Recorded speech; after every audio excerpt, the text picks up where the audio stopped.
In diesem Video erfährst du, wieso ein eigenes Hunde-WC im Garten oder auf dem Balkon Sinn macht, und ich zeige dir, wie du das ganz einfach selber erstellen kannst.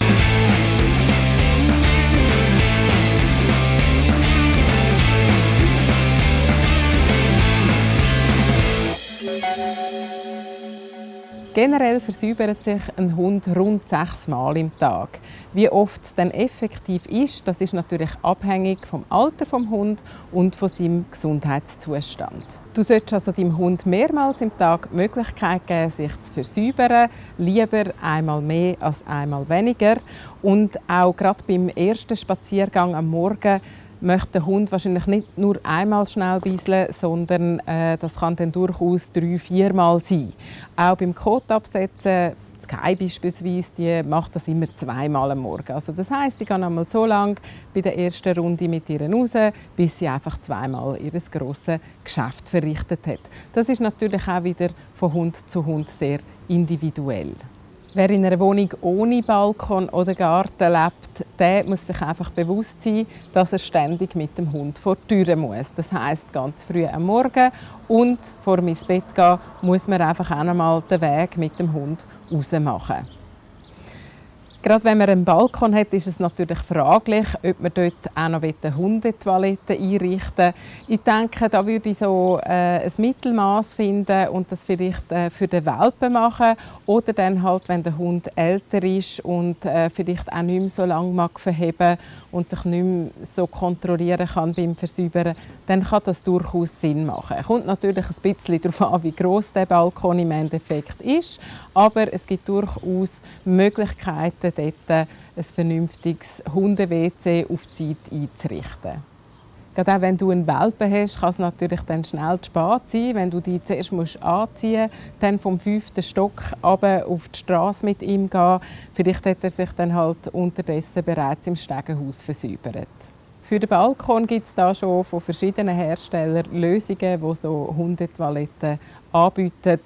Natürlich, wenn du selber handwerklich begabt bist oder zumindest wie ich einen handwerklich begabten Mann hast, dann ist das auch keine Sache, um so etwas selber zu bauen. Für das Hunde-WC von unseren Hunden haben wir uns eine einigermaßen ruhige Stelle hier bei uns im Garten ausgesucht. Da wir einen Rüden hatten, haben wir auch geschaut, dass er Möglichkeiten hat, um etwas anbeißeln. Das machen die Rüden ja besonders gern. Also hier hinten haben wir noch eine Thuja, dort haben wir dann einfach die Äste ein bisschen abgeschnitten. Er hat auch ganz gerne die Laterne gebraucht. Wenn du das nicht hast in deinem Hunde-WC, in deinem Bereich, dann kannst du auch einfach einen Blumentopf umgekehrt anstellen. Rüden sind da ja nicht sehr heikel. Alles, was sich irgendwie vom Untergrund abhebt, ist für sie geeignet, um ihr Geschäft daran zu verrichten. Natürlich solltest du die Grösse des Hunde-WC deinem Hund anpassen. Also wenn du 2 riesige Doggen hast oder Schäferhunde, dann ist 1 Quadratmeter vielleicht ein bisschen wenig.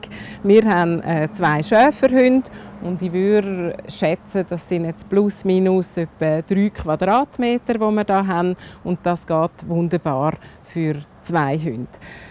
Gemacht haben wir, also mein Mann, das WC relativ einfach. Er hat eine Grube ausgehoben, die rund 30 cm tief ist. Auf den Untergrund hat er ein Vlies ausgelegt, damit das Unkraut dann nicht irgendwann durch die Schnitzel raufkommt. Das sieht dann nicht so schön aus. Und am Schluss hat er die ganze Grube mit Holzschnitzel. Da gibt es verschiedene Arten von Schnitzel, halt, je nachdem, was einem gefällt, aufgefüllt. Und wir tun auch regelmäßig die Schnitzel wieder einmal ein bisschen auswechseln, damit das auch nicht irgendwie dann anfängt komisch zu schmecken. Ja, ist relativ einfach zu machen, heisst nicht, dass es ohne Schweiß gegangen ist, weil man darf es nicht unterschätzen, man trägt dann da doch relativ viel Kübelerde weg. Wenn du also so ein Hunde-WC im Garten oder auf dem Balkon hast, dann ist es wichtig, dass das sauber gehalten wird. Weil Menschen wie auch Hunde haben gerne ein sauberes WC, um ihr Geschäft zu verrichten. Darum empfinden die das nicht von der Pflicht, auch kurz rauszugehen und die Hinterlassenschaften vom Hund nach jedem WC-Gang halt dann auch wegzuräumen. Also, WC sauber halten, sonst gibt es Flecken auf deinem wunderbaren Wimbledon-Rasen. Was ich dir auch empfehlen würde, wenn es im Sommer sehr heiß ist und einige Tage nicht regnet, dass du dann halt kurz den Wasserschlauch nimmst und auch das bisschen mal wieder abspülst, dass das richtig kann im Boden versickern kann. Wenn du also das Hunde-WC installiert hast im Garten, dann kannst du dem Hund relativ einfach beibringen, dass er sein Geschäft künftig dort verrichten soll. Am Anfang führst du ihn darum immer an der Leine bis dorthin. Du wartest einfach so lange, bis er sein Geschäft verrichtet hat und dann tust du ihn gut loben. Aufpassen, ich würde auf keinen Fall zu früh loben, weil es kann sein, dass der Hund sonst sein Geschäft unterbricht. Bei uns heisst das Kommando «Gang Biseli machen» und mittlerweile können wir am Abend spät einfach vom Schlafzimmer aus den Hund rausschicken mit diesem Kommando und er geht sich selbstständig versäubern. Generell ist es eine praktische Sache, einem Hund das Versäubern auf Kommando beizubringen. Wenn man beispielsweise irgendwo auf einer Reise ist, an einer Raststätte nur kurz anhalten möchte, dann kann man dem Hund das Kommando geben. Er löst sich und im Anschluss kann man zügig weiterfahren. Bei der Hundeerziehung geht es immer um 5 Sachen. Das ist Planung, Timing, Konsequenz, Ausdauer und eine Prise Humor. Bleib dran, auf diesem Kanal findest du ab nächstem Sonntag, am 7. das neueste Video zum Thema Leben mit Hund. Nein, ich muss das nochmal machen, das war Mist. Aber da wären wir ja beim Thema, das Scheissverhalten des Hundes. Man kann einfach nicht mehr schwätzen dann. Ja, ich muss mal.